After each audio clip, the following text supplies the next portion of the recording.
Hello and welcome to another edition of Dixon Cox with me, Nick Dixon, and Paul Cox. This is the podcast where we go through the week's news from a fairly light-hearted perspective. Lots of politics, but also lots of banter, and people love the banter. And we got one comment on YouTube that said, "Guys, this was so much better than I expected. Great work. I will now listen/watch regularly. Many thanks." What did you expect, Cave Webster? But why was it better? I mean, thank you very much. But why did you think it was going to be bad? I mean, this is one of the nation's best podcasts. It features one of the nation's foremost commentators and Paul Cox. How could it be bad? Paul, what do you make of that? Well, I'm always happy to be the underdog. Sometimes you can look at Dixon Cox and think, well, that ain't much, and then they get going, and you Right. realise that you know all sorts of Dixon Cox can be good. Yes, it's a sort of like I see what you're saying. Sometimes you do look at Dixon Cox and does think, oh, but then it's surprising.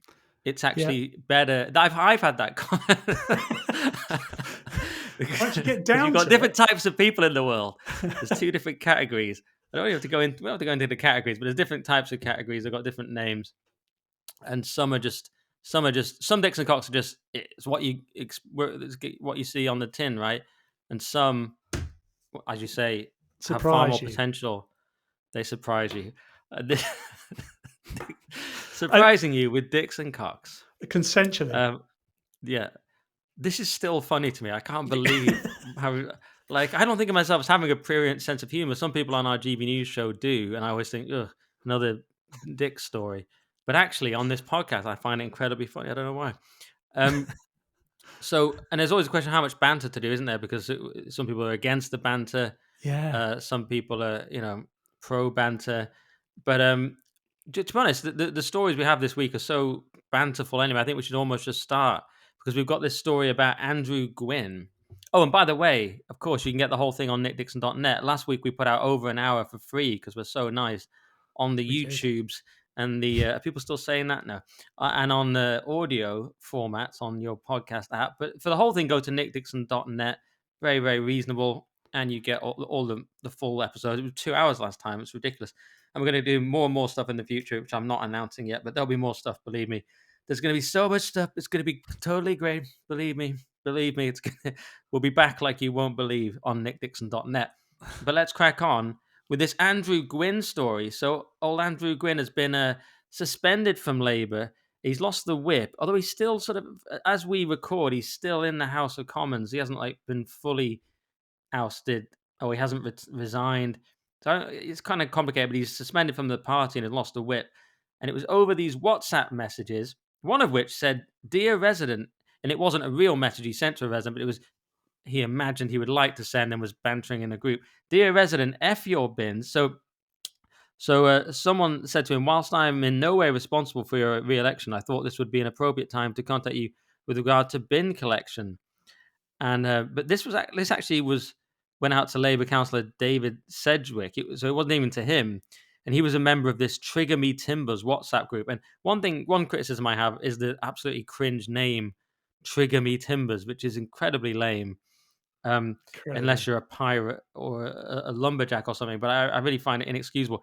Anyway, and sort of Gwyn's imaginary response was, "Dear resident, F your bins. I'm re-elected, and without your vote, screw you. P.S. Hopefully you'll have croaked it by the all outs." So he got in trouble for that one because he's wishing a pensioner to die, and of course Labour have already got the winter fuel payment policy, which isn't great for old people anyway. And we know in Brexit, many Labour type people were always saying, "Oh, the Leavers are going to die off soon anyway," and it was kind of very unpleasant tone. So there is that absolutely, and I'm not defending that because we talked about this on GB News, and me and Leo and Steve got an immediate violent threat following the section. Really. It'd be so weird if the thing I got killed for was defending a Labour MP. Like no one's suspecting. Died No doing one's what he loved expect. best. Right. I know it'd be so annoying. It'd be like, guys, all the other things I've said, like, yes, I can understand, kill me for that. But the bloody and we were defending it on grounds of it being a WhatsApp group. Yeah. But let's get into that in a minute. But first I wanted to point out Starmer did sort of take action immediately and remove the whip and suspend him. But really, what else could he do? I mean, this would have been a tough one for even Starmer to defend. I mean, he'd have had to come on and be like, right, when he says fuck your bins. A lot of our wheelie bins have been in a severe state of disrepair over the last 14 years of Tory government. Sometimes they just need a bit of jiffying along. So to anyone walking past, it may look as if you are fucking your bin, but that's what he was offering, some friendly advice to a constituent of how to get his bin moving and get Britain growing again. That would have been a tough sell, Paul. Oh man, this there's so much going on with this story. Let's park for the moment the part of the discussion which you and I'm sure we'll get into, and that is the sanctity of WhatsApp groups. Um, Yeah. Look, I we'll get to that. We'll 100% get to that. But Labour, once again, the trouble is they have presented themselves in opposition and even in power as kind of trying to be holier than thou. The great change. The adults are back in the room, and we're discovering they're no different to all the other adults that were in the room previously. So, this is more for them, really. The quickest defence Keir Starmer has got whenever anything like this happens at the moment, because he's a man of the rules, is that he fires them immediately. As soon as he gets a whiff of anything, fired. You're fired. But what did he say? Don't worry, fired. They're gone, and then it seems to be the people of the left, particularly on social media like X. Well, he got rid of him straight away, and then the whataboutery is they'll point to someone within the Tory party who wasn't fired straight away because they tried to go through some judicial process internal to the party, and then they inevitably went, and then that was held against the leader, whoever that might be at the time, usually Boris Johnson, who never liked to fire anyone and have some lengthy judicial process. But we've got Keir Starmer in charge now, man who masturbates over the rules, loves the rules, foreign rules, barely legal rules, loves the rules. And Except when it's him, of course. When it's his voice coach. I was doing voice coach on Christmas Eve like any normal man. You know what I mean? He's exempt, but go on. and what's really interesting is the test of his character on this is whenever he is taken to task, challenged on things like breaking rules. It's the worst thing you can do to Keir Starmer. He behaves as if you've done something awful to his mum, and I think that's really telling for the Davos man, because he cares most about people abiding by the rules. And we've said this before. He doesn't care what the rules are. He doesn't care if the rules are wank or a crock of shit. The rules are there, they must be followed, and everybody must follow them. And he loves nothing more than creating rules. And what we've got here is he's discovered that he's got this huge broad church of 400 and something, 441 Labour MPs within Parliament, very significant majority. And turns out some of them are in a WhatsApp group saying all sorts of nasty things. They're saying those things, by the way, to amuse the other members of the WhatsApp group. And that's the sanctity of a WhatsApp group. The idea of a WhatsApp group is that you are free to say the things you want. You start it on whatever subject you wish to create the group around, and then within that there are no rules. Okay, it might have been a work group, so within work groups, obviously there are some sort of unwritten rules around decency. But most WhatsApp groups amongst friends and colleagues and people close that just want to moan about something, and it's a petri dish of humor, dark humor, things you couldn't say out loud, but you can say within the group. And one thing you should be able to do within the sanctity of a WhatsApp group is trust everybody in it. Now, of course, everybody, well, maybe not everybody, but a lot of people are within WhatsApp groups and have said things within WhatsApp groups, or laughed at things within WhatsApp groups, or shared things in WhatsApp groups that aren't particularly tasteful, but to the members of the group are very amusing. It's a way of letting off steam and having a bit of fun. I don't want to defend a Labour MP in the same way you didn't want to defend a Labour MP. In fact, I don't want to defend any MPs. But you have to understand the sanctity of the group. And that doesn't mean that it's beyond reproach. But what it does mean is it takes a snake to leak from the group, doesn't it? Absolutely. And I love your idea of the conception of the WhatsApp group is whatever it's about, you can say anything. Just Yeah. imagining you in the like recycling group for your street or something. And here's another thing about Hitler. It's like, Paul, this is about bins. But I love that idea. But no, it's true. It's the last bastion of freedom. This is the problem. See, I don't want to be a hypocrite because yes, the WhatsApp group is the last bastion of freedom, and we could all go to jail because of this. If that's the rule, then we're all going to jail. But I've been wrestling with this. So this guy may well be a dick. I mean, there's a clip of him with Boris Johnson, this Andrew Gwyn, where he's like really up in Johnson's space, live on TV in a really weird way, and then Yeah. Boris has to kind of half judo throw him across the room. It's really weird. It's one of those weird moments in British politics. And you're thinking, yeah, and the thing he said about old people, that's actually not a thing I would say in a WhatsApp group. You know, whether I'd say something horrible about someone I didn't like, probably yes. But a constituent who I don't even know, I don't think I actually would wish death on my own constituents. So maybe that is a line when you're a We politician. But we'd all say awful things in a WhatsApp group. The question is, Paul, I, do you, so with cancel culture and so on, I've kind of accepted lately, you almost have to just fight fire with fire. We've had this thing of conservatives and classical liberals sitting back and going, well, would you like it to happen to you? And of course, I wouldn't like a world where WhatsApp groups get you in trouble with the police. I mean, 78% of Telegraph readers clicked yes on this should be investigated by the police for racism and sexism. And we'll get onto the racism in a minute because he said something, well, I'll just say it now, actually. It was about a Jewish person. Someone said, will Marshall Rosenberg be there as well? He said, and Gwyn said, no, he sounds too militaristic and too Jewish. Is he in Mossad? So it's really a pun on Marshall and Rosenberg, but obviously some people are saying that's and someone else he apparently made light of anti-Semitism in an inappropriate quip and said, Jeffrey the giraffe says, don't be nasty to the Jews. I don't know what the full context of that was, but yeah, Jeffrey so it's isn't Jeffrey the giraffe from Toys R Us? I think so, yeah, good point. There's millions Anyway, in Jeffrey all under all one under one roof. roof, yeah. Apparently Gwyn's got a problem with that, but what I couldn't accept, Paul, is the hypocrisy of me saying you should be in trouble for a WhatsApp group. Although I've now thought it through fully, and I've realised what it is. We always lose when we say, "Oh, what? Imagine it happened to us, though," because they have been doing it to us for years. That's the problem, right? And you can't say, "Oh, imagine if Keir Starmer sent British people to jail for memes or posting on Facebook," because he has now. So you go, "Oh, okay." So they'll do it to us anyway. So my position I've actually reasoned myself into is Labour people should be in trouble for this, but not us.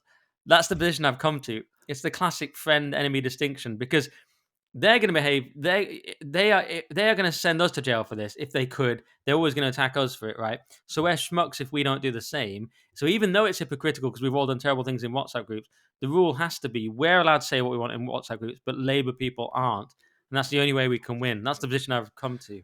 Yeah, and yeah, that I mean, as entertaining and amusing that is, it's a really good point because you know what? If you are within the Labour Party and you are holier than thou, and rules are very important, and it's all about growth and all these things.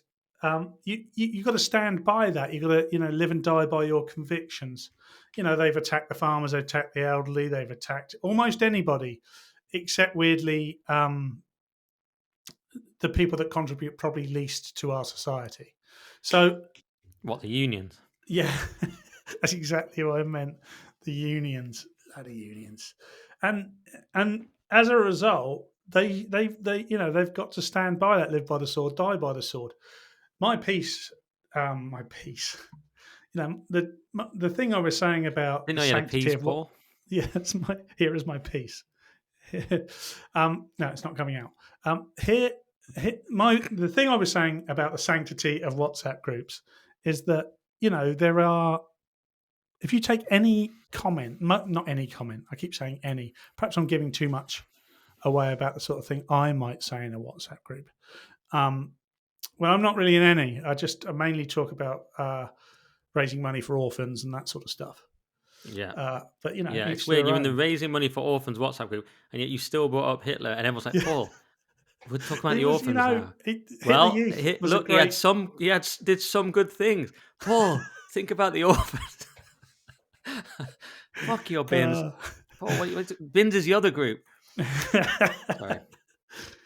So the sanctity of WhatsApp groups does apply, but you take anything that's outside, anything out of that, out of context, and put it, under the microscope of the media and social media and the light of day, and you end up with this. And of course, the more you get to learn about Andrew Gwyn, you realise he's a sanctimonious prick. And then comes the second phase and second wave of this stuff, where you're like, okay, if anyone's going to get caught, it was going to be him, and I'm glad it is. I mean, just the way he behaved around Boris Johnson, by the way, he clearly detested the man, as do a lot of people. But he couldn't be professional in front of TV cameras.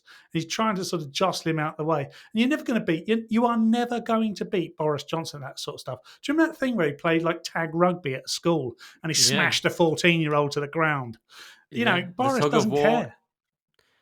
No, he loves a good. He loves a good bit of scrimmage. He loves the scrimmage. He loves the. Yeah, he loves all the rugby tackling stuff. You know, yeah, you're not going to beat. Look at look at his build. I mean, he's the most sort of wide bloke you'll ever. He's not tall. He's quite short, but he's wide. You're not going to take that guy down. No. And he threw him across the I room like love a the way, rag because he doll. kind of put his arm round him and brought Andrew Gwyn in. Very, like just to say, I could if I wanted to, mate. And he's Yeah, I could apologised. Oh, I'm ever crush so you. sorry, old chap. Ever so sorry. And me, so you're just not going to. And Andrew Gwyn was, he was fucked then, and he's fucked now. He's got that weird natural strength, Boris. He's kind of like a French peasant rugby player who they find in a small village and turns out to be the best in the nation. It's kind of what he looks like to me. Um, yeah, yeah. This Gwyn guy. It's not that we're defending this Gwyn guy. We're defending WhatsApp groups as the last bastion of freedom. We all have to play this very strange game with the public versus the private. We'll have to play a strange game where, yeah, like you say, everyone's posting stuff in private. But now it's out. We don't have to go, oh, it's absolutely outrageous. It's terrible. We don't have to pretend it's outrageous. But no one actually thinks it's that. Now, we think it a little bit because it is old people and it is nasty about constituents. So there is an element of genuine outrage. But a lot of it is also like, what are you posting in private? So it's to some degree, it's all nonsense. But Yeah. we have seen this window open a little bit in the Trump era, with Trump just saying things that you can't say and doing things you can't do. Yeah. And in a way, once that tape of him had come out and not destroyed him, the so-called Billy Bush weekend, you can grab them by the bleep, you can do anything. Once that was out, it was like, well, I may as well just say anything now then, because that didn't affect me. You know what I mean? So only Rosie O'Donnell, that helped him. Bleeding from her eyes, bleeding from her wherever. That was about Megyn Kelly, who's now Team Trump. So nothing could destroy him. So in a way, it opened up the private to the public more and more, because you could even though I'm saying it's inevitable that Starmer had to get rid of him, and it is, but imagine a world where Starmer just hadn't. We'd be in a completely different world there if he just said, look, we're all in WhatsApp groups that some of us say fuck the bins, fuck your bins, and that's just how WhatsApp group. That would like it'd gain a whole new vote from that. It'd gain like the disenfranchised right-wing young men and stuff. It would be a total game changer. But we live in a strange world where it's like, of course, he has to get rid of him now, even though at the same time people say awful things in private as a joke all the time, and yet we Oh know yeah. that publicly you can't. I mean, obviously, I'm not like reinventing the wheel here. We know that the public and private are not quite the same thing. Perhaps they shouldn't be. You're not going to wander around naked unless you're a nudist, and no one likes them. So of course there is a public and a private world, but it is interesting, isn't it? That kind of hypocrisy that we sort of all live under. Yeah, he's, you know, I use the word sanctimonious, and I think that applies to Keir Starmer, that applies to most of the cabinet when you think about it.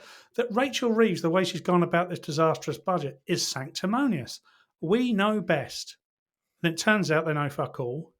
And they're still sanctimonious about it. There's no backpedaling. We're going to keep going. We're going to keep going. Angela Rayner is sanctimonious.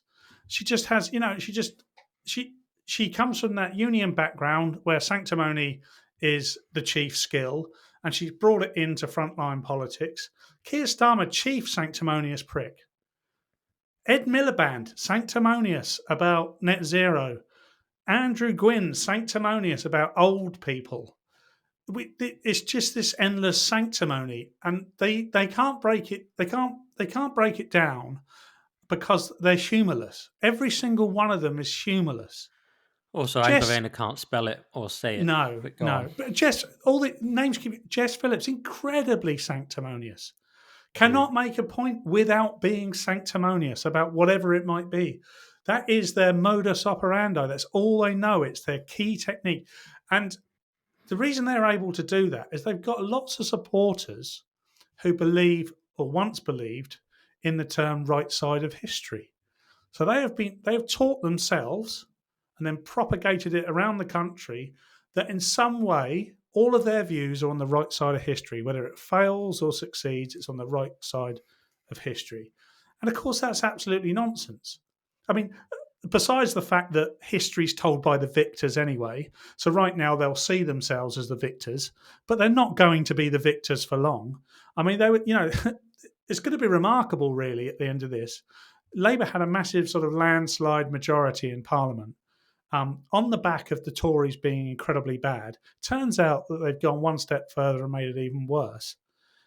So we would have two massive majority parliaments in the Tories in 2019 and Labour in 2024 that will have unequivocally been a massive disaster.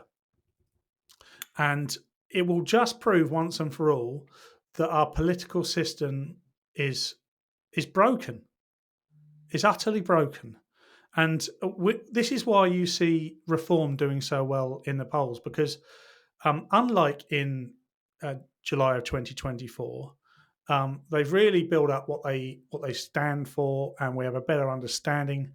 There was somebody I was conversing with on Twitter just this week saying what they could have done if Farage hadn't dilly dallied around. I'm still not convinced by that, and I also believe that we needed to see both the Tories and Labour Party fail in the way that they have. Sorry, and because without seeing that, it would have just been one side against the other. What we can see now is the Uni Party, both of those mainstream parties, have failed, and they're reliant entirely on their CV, education, who they know, who their donors are. And we're not seeing that necessarily from Reform. Now, of course, some of those things are true, but politically, Farage is very astute. It is a political party, just about. I mean, he's still the major shareholder. There's a little bit of a problem there. It's a limited business still, I think. So they're going to have to shake off some of that stuff. And as we've said many, many times before, there will be bumps in the road for them, but they do offer something different. So this sanctimony we're seeing from the Labour Party is just coming to bite them. And what's really interesting is they don't see it themselves. They have no idea. They're so self-unaware.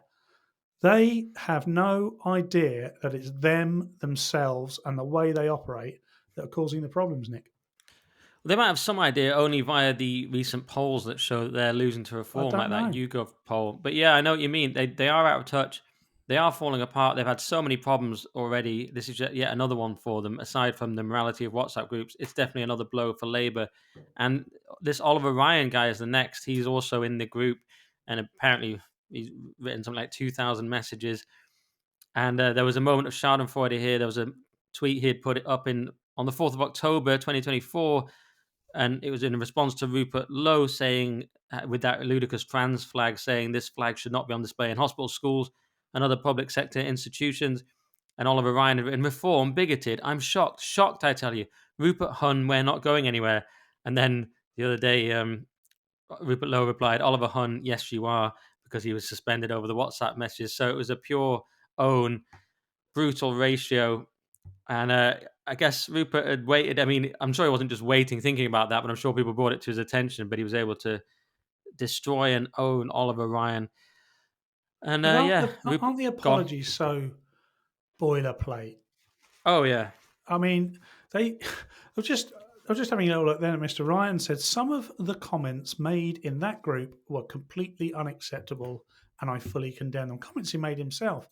And it's like, do you know what would be funny if he just went, but some of them were absolute bangers, and I stand by those because some of them you can say they're racist, but they're look at this one I sent, look at this meme, tell me that's not funny. Lads, 7 laughing emoji reactions tells you what you need to know. Yeah. If it's not funny, why are people laughing? Why are they writing little laughing face? Why are they clicking with a little laughing crying face? What does LMAO mean to you? Right? It speaks for itself. These are funny, and I stand by it, and I will not apologize. That would be so good. See that? Then he'd have a career. Yeah, exactly. It's certainly a career beyond politics. We never really see the leaks of WhatsApp groups in the same way from the Tories. It's like they have gentlemen. There's no way there aren't WhatsApp groups within the Tories, and there's no way there aren't other WhatsApp groups amongst Tories, Labour, Lib Dem, probably less so Reform because they probably say it all out loud anyway. That they're all members of the group are all in a slight panic at the moment and making sure that they can trust everybody within the group or deleting the group or whatever it might be. But I stand by my initial point. There is a snake in that group, Oh yeah. and Who's the I snake? Because it must have been someone not posting. They must have just been lurking. They were just lurking, Paul, waiting. Because they've yeah, got to because they would post. have Because felt if you safe, post, wouldn't if they? you've all posted something horrific, no one can grass you up, right? In theory, because you can always find something the other person said. So they must have not posted anything dodgy themselves and thought, I'll screen cap this.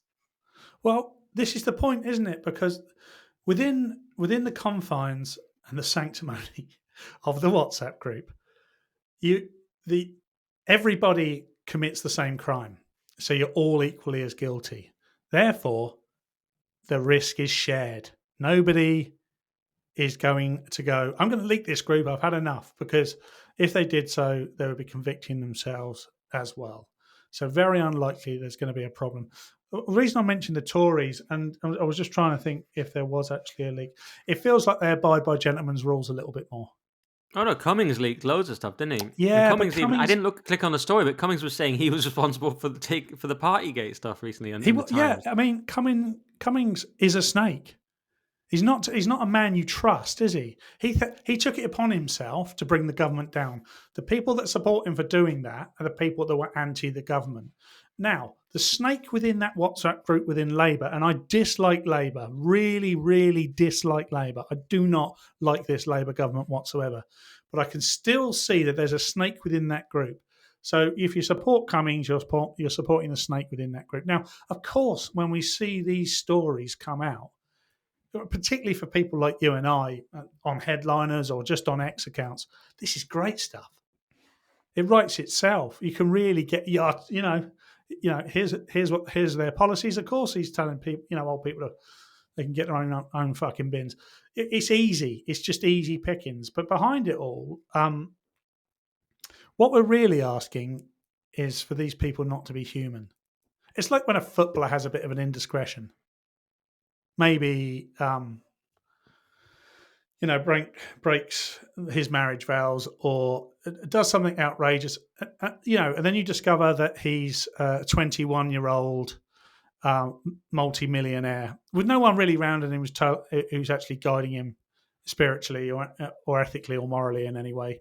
And we're quick to say these are role models to children. No, look, they're almost children themselves, these multi-millionaires. Now, the same doesn't quite apply to politicians because they tend to be grown ups. The thing that you're saying, though, that still remains very true throughout, is they create policy. They are sanctimonious pricks, and now they're getting caught out because they're proving that they're human beings. And a lot of these policies don't allow for people being human beings. Yeah, I mean, I'm torn on it.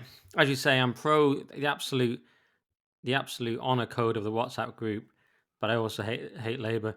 But yeah, tricky one. It's interesting with Cummings, like as you say. I mean, I like Cummings, he's a smart guy, very interesting takes. Very smart. But you're right, he did definitely do some snaky stuff. I mean, I like it when he's saying, the Prime Minister's girlfriend was completely crackers, and she's there more worried about a dog than the virus. It's completely crackers.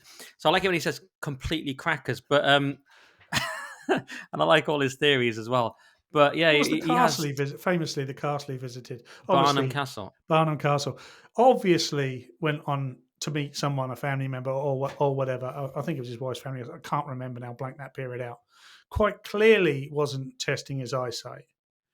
But again, this is someone Barnard Castle. this is something they were after him at the time.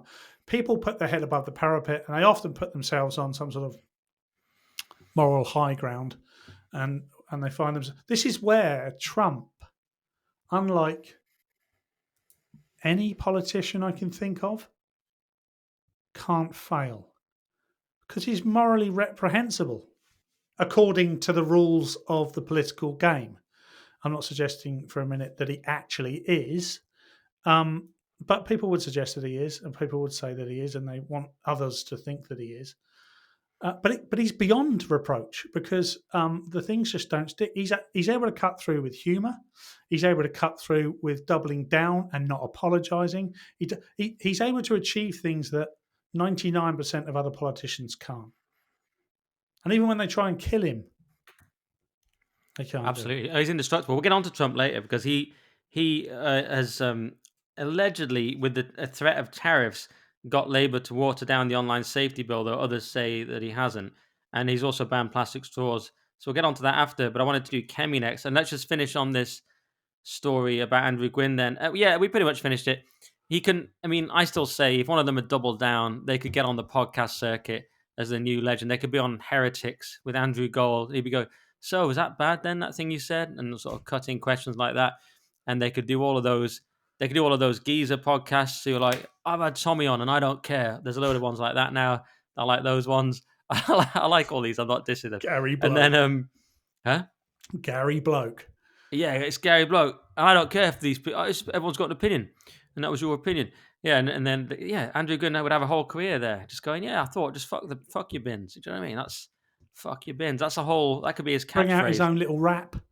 Yeah. Fuck your bins. Him and Ed Davey is probably duetting on that one. Yeah, we'll do an Ed Davey update later on as well. Yeah, we've got some Ed Davey stuff later. But we were going to do a story, Starmer backs deportation of chicken nugget migrant, just to show you where British politics is. The guy, tribunal ruled that it would be unduly harsh for a boy to move to Albania with his father because of sensitivity about food. But it's an ongoing case. There's a very, very similar case about a Pakistani guy. But I've decided not to do them because these ongoing cases in our authoritarian country, you just get absolutely screwed. This is what's been drilled into me on GB News. You can't talk about anything ongoing. And just about everything in the UK is an ongoing case because there's just constant people getting sued now for everything. Yeah. So it's their way of stopping you talking about anything. But I thought we'd do Kemi's first 100 days in office and the pact. So there was a Sunday Express piece, Tories call for reform pact to save UK. But that was about Lord McKinley, Peter Bedford, Rees Mogg had already said it, Suella Braverman had hinted at it. Many people in the Tories saying they're going to need a pact with reform. It's the only way to survive. But Kemi, of course, has always been against the pact. And she reiterated this on a Telegraph podcast and elsewhere, probably. And she's very anti the pact. And there was also this thing about her first 100 days and what she's achieved or not, where Reform were handing out a book on Kemi's achievements in the first 100 days. And of course, it was just blank. So it was called Highlights from My First 100 Days by Kemi Badenoch, and they're all blank inside. A pretty decent troll. Not the first time the blank book has been done, but it's not a bad troll. She also did an interview with Trigonometry.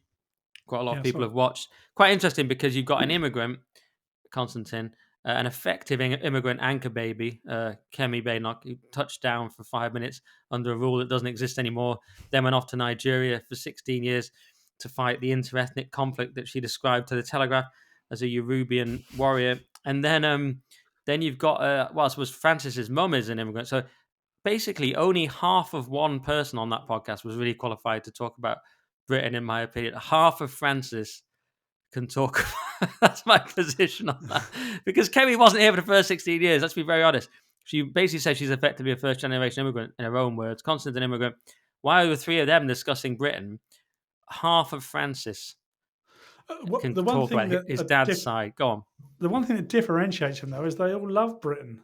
Or they're all advocates of Britain. And that's a dying fossey now as well, isn't it? Well, let's see how long they stay, Paul. Let's see how long they stay. If they're really advocates of Britain, they've all got to stay in the country. But will they? Will they stay and fight to the death? Sorry, I had a slight technical glitch there with my microphone.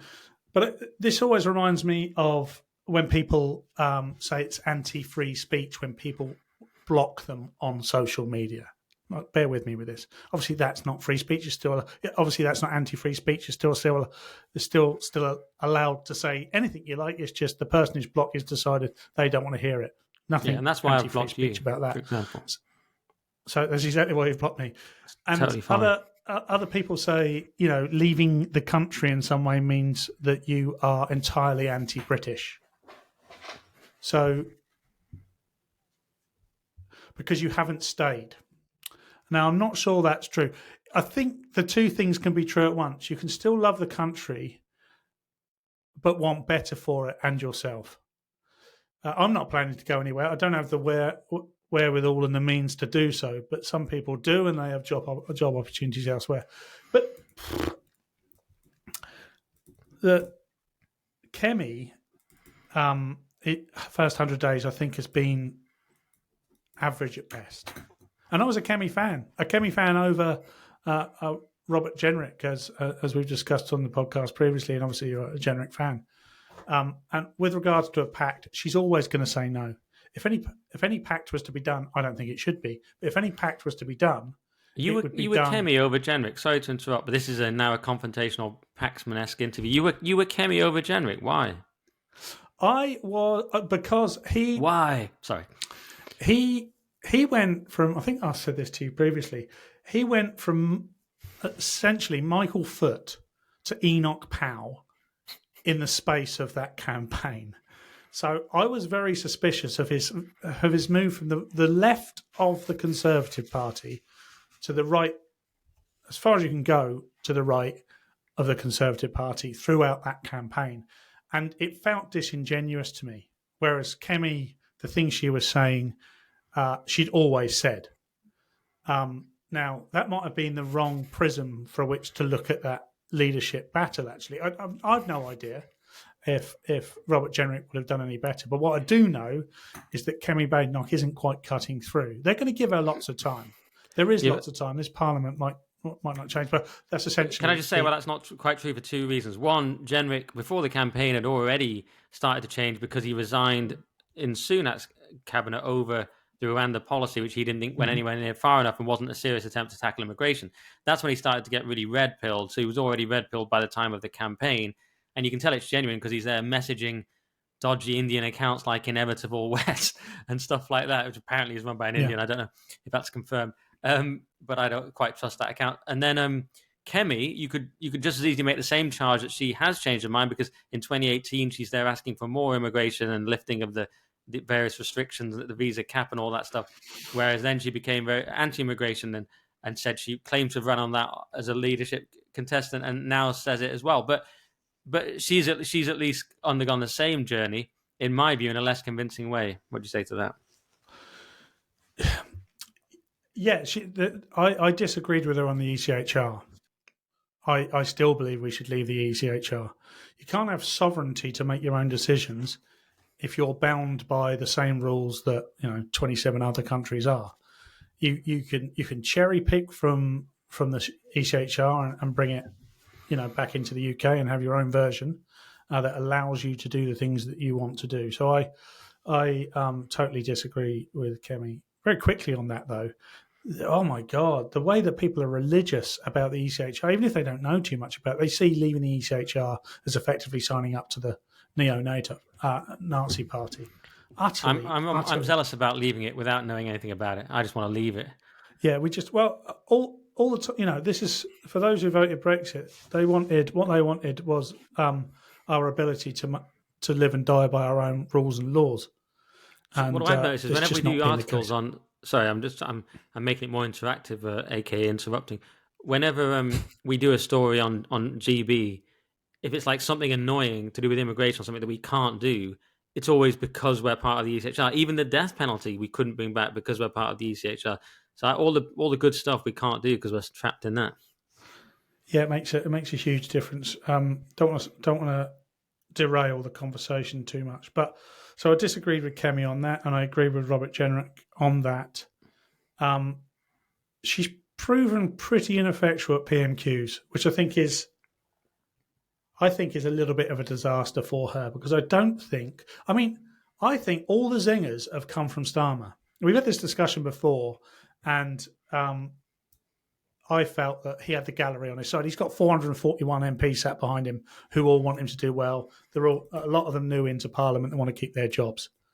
But you could attack him with humour, and she's not very good at that. Whereas he clearly he's got someone good writing for him. Either that, or he's very good at ad-libbing. He's much better at ad-libbing than he is reading a speech. Because I'm just trying to... None are coming to mind at the moment, but he often on a Wednesday has a couple of absolute zingers, which essentially win in the day. And if you take into account how poorly Labour have performed, how unpopular Keir Starmer is, how terribly Labour are doing in any poll you wish to look at, there's plenty of scope to attack Keir Starmer, and she's just not doing it. She just doesn't seem to be doing it. Big stories of the day don't seem to get talked about. Now, I understand they've got 3 or 6 questions. I forget. It's hardly any questions as opposition leader. In like the Canadian Parliament, for instance, they get time, like lots of time to come back. Whereas in the UK Parliament, it's like, I think 3 questions. 3 questions or 6. It might be 6. Anyway, somebody in the comments tell me what it is. I can't remember off the top of my head. But it's not enough. So you've got to get it absolutely right. And of course, that's always the argument. Well, we thought this was a bigger subject, bigger story than the other one, etc., which is all very well and good if you're cutting through, but she doesn't seem to cut through. So I'm actually quite disappointed in her PMQ performances. And that's where the public get to see how well she is performing. So that's a bit of a disaster for her. And the Telegraph talked about that on a podcast with Camilla Tominey, a colleague of ours at GB, and they were basically saying maybe you're following Queensberry rules at PMQs, but you don't seem to kind of really go at him on one topic and stay on it. And she's like, if you look, I actually do. And it's like, the thing is, that doesn't really work just telling us that you're actually doing really well in them, because the perception is you're not and people don't remember. She had, we need a leader, not a lawyer. That was good. But there haven't been many of those. Haven't been anywhere near enough of those. And she has the constant problem that she was part of the Boris wave, and encouraged it in 2018. That is a big problem for her. So she's never going to be strong on the main question of immigration. Like I said the other day, unless she goes really far in it, deports her family and friends, and then we're like, okay, Kemi's serious on immigration. She's now going to go so far to prove she's serious on immigration. So she's weak there naturally, and she almost can't help it. But like you say, there's so many other points she could be attacking Starmer on jailing British people for posts. I think people hate that, even people who pretend to like it. She could be attacking him on obviously the WhatsApp messages. So many things though. There's almost any area you can pick. The failed budget.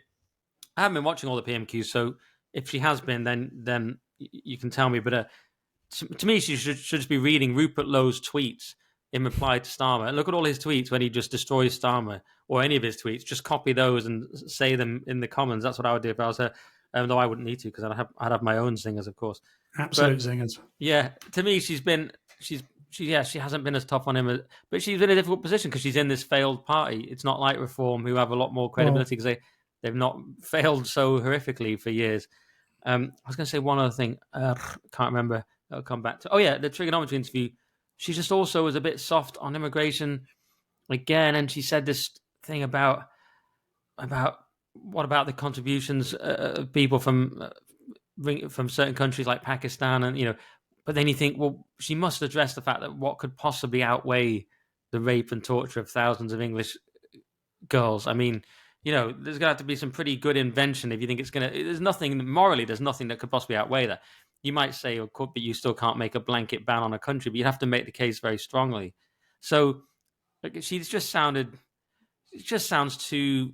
She seems pretty smart, and she wants to be careful about policy, which I understand. She doesn't want to make promises she can't keep and all that, and she wants to show integrity. But is she doing enough for where we are? Is she going to be radical enough for where we are? I don't think so. And also, she just doesn't feel like a leader. It's that instinctive leader thing. Farage feels like a leader.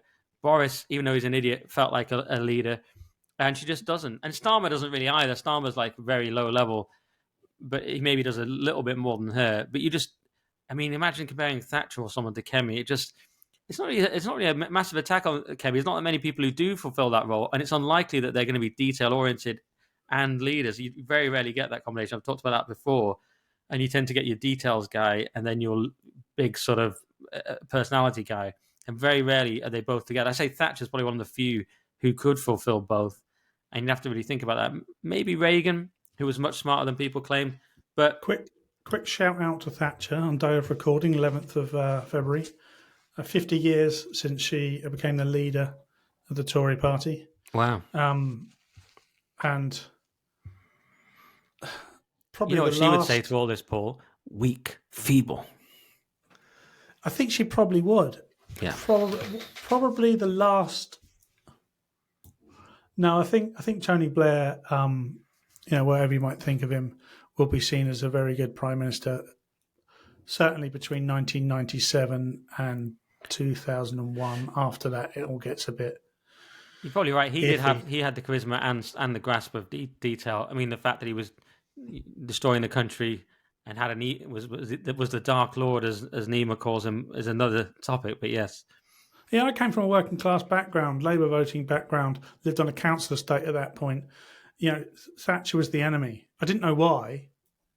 I didn't know why she was, but that it tells you what you're hearing around you. If that's my memory as a 7-year-old boy, it tells me a lot more about the people that were around me. But when you look back now, she's the type of leader in terms of her presence and strength and will to succeed and will to defend the country, type of leader that we do miss now. Be interesting to see interesting how she would survive in this, technologically advanced age, where the media is outside of the control to some degree of the prime minister, much more inside of her control at that point in the 70s and 80s. You get your interview on the BBC, you jump over to ITV or whatever, and you could set the agenda for the day. Less so now, because it can all, the battle takes place elsewhere in independent media. So that would be interesting, but that would apply for any greats in history. Hitler might have fared a lot better on social media. True. And speaking of that, would Hitler have I just agreed to that without really thinking it through at all. Yep, that's absolutely right, Paul. Hitler would have been churning out bangers. He'd had just banger after banger with Hitler. And here's another thread. Here's another interesting thread from Hitler. Oh, he's included some paintings in this one. Yes, good point, Paul. He wouldn't have been on Blue Sky. He wouldn't have been on Blue Sky. He'd have thrived on X. Yes. But I was just going to say, I've scuppered my chances of getting an interview with Kemi. This is a problem with me as well, Paul. I'm just too much of a raw truth teller. You've got to play the game if you want to get all these people on you. If I ever do my interviews again, which I'm planning to. Yeah, I mean, not necessarily. I don't think so. If we asked her to be on Dixon Cox, it'd be a 50-50 at best, wouldn't it? Yes, the name could cause some issues. But the name is Dixon, your surname, and Cox. You're right. We'd have to say, what have you got against Dixon Cox?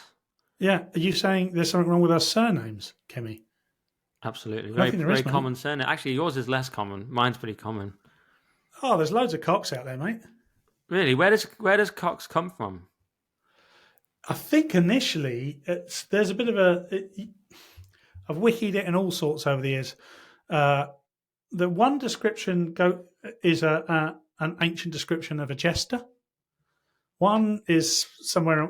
Because I was thinking of coxcomb and all those Shakespeare references. The fool would have a coxcomb, and I was thinking of jesters. That's interesting. So I think there's a little bit of that about it. I think it's Scottish. There is definitely a Cox tartan. And I was going to say a cock's coat of arms. A coxcomb is a vein and conceit. I thought a coxcomb. Oh yeah. You could have a crest and it was a thing you could have as a jester. Sorry, carry on. Yeah, so there's various. I think it emanates from Scotland in some way. I mean, none of my family did. We talked earlier about people staying in the country because they loved it and not leaving. I don't think my family have left the south of England since about 1304. Legend. A jester's cap adorned with a strip of red. That's the version I was thinking of. It also means a conceited, foolish person. So could have come from that, Paul. So you've been around. That's it. I'll only do podcasts with people who've been around since at least the 14th century in this country. Yeah, exactly. Call me a bigot. That's one of my rules. It's like my family, just English forever, just so English. You just trace it back. The computer just breaks and goes English, and then explodes. Because it just goes so far back, it can't compute. And the funny thing about Dixon is, even though this might be a different podcast, really, but even though my dad's side are from Lincolnshire, my mum's side are from Lancashire, I'm from Cumbria. born and bred, and actually the name comes from the border region, Dixon. So it's spelt with an X, comes from that region. So it's kind of like I've come back home to where my name originates from. And in my area, there were so many Dixons. They were all the electricians and plumbers. Everyone there was so many. So Yeah, I'm I can back. imagine. I say I'm back now. I'm in London, this third world shithole, which doesn't resemble England in any way. For a second, I thought I was back in Cumbria, then, Paul, among the fells and the trees and the woods. You're not, mate. No. Have a look out your window. I know. You will not see an English person for miles and miles. You'll just see a man leading a goat across a zebra crossing and then shitting in the middle of the road. Can you say any of this? I just looked. The reason I'm saying is I just looked at Drugper Cunley's UK thread. Do you follow this guy? He's a top account on the Tweetbox 8000. Oh, he's gone again. I'm here. No, I'm here. Oh, you dropped off for a second. Oh my goodness. He just hit 100k followers. Drugper Cunley at Cunley_Drugper. If you don't follow him, and he said the UK is art, and it's just, and he has this thing, the UK YOOKAY, and it's just kind of what Britain's become, and it's such a good / depressing thread. It's got like the announcement of a hadith of the day. I think that was at King's Cross, wasn't it? The swan snatchers. It's got people abducting a swan in the middle of the town. They're eating swans. It's got they're eating the swans. Yeah, exactly. It's got the goat walk, which I was alluding to there. It's just a man walking a goat across a roundabout in an English town. You get the idea. Woman with resting a whole plastic bag on her head, like they do in certain countries.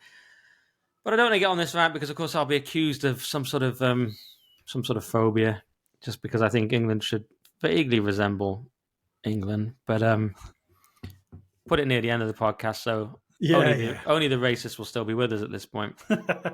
Welcome, by the way. Yeah, welcome to the show. And speaking of that, we've done probably enough for the old YouTube. We'll probably get into Trump on the paywall bit, and everyone can scream and shout at us about paywalls and how they hate us. Peter Hitchens always says that, yes, it's behind a paywall, so is your coffee. I always like that. He talks about people are like, oh, you want it behind a paywall? It's like, yes, as is your cornflakes and everything you do. You know what I mean? Like, people are like, just do everything for free forever. Okay, sorry, master. Sorry, master. Didn't know you fucking owned my labor. Got all libertarian at the end there, Paul. This is 1 hour of pure gold. Yeah, pure gold, Dixon cocks. And some dips. Shiny. Yeah. Well polished, shiny Dixon cocks. Exactly. And if you want even more of that, go to nickdixon.net. We'll talk about Trump, Super Bowl, Taylor Swift, the online safety bill, plastic straws. We've got Peak Woke, which we brought back by popular demand, where we go through the wokest thing of the week. Part of me thinks we shouldn't even encourage it and like highlight it, but then it is very funny. So that's Peak Woke on nickdixon.net. For the rest of you who are equally valued, in a sense, we'll see you all again next week.